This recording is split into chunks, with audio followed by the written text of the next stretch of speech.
Moving on to fire watch now. Some Gardnerville residents are breathing a sigh of relief following a brush fire.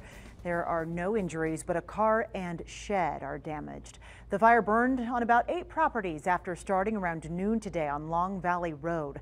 Some residents in the area were under precautionary evacuations on Whitney Way, but those are now lifted. And that's where we find Ryan Canaday for us this evening. Ryan, first off, do we know how the fire started?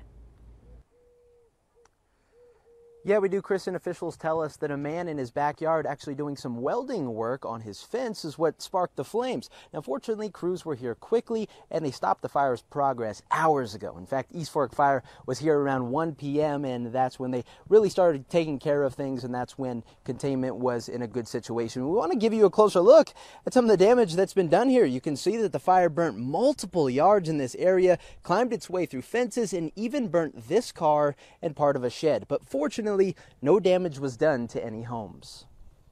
Just glad everyone's okay. I'm glad the property damage wasn't any worse, and I just want to thank my neighbor for calling 911 and the firefighters for getting here. I mean, it was this close. It was burning the edge of the shop. It was lighting up the truck, but they saved a lot.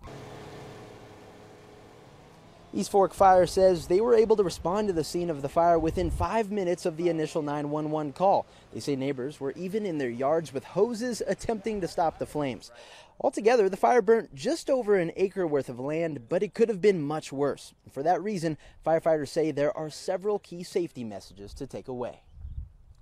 The brush is extremely dry. The grass is even worse. Just please be extremely careful in what you're doing outside until we get some rain.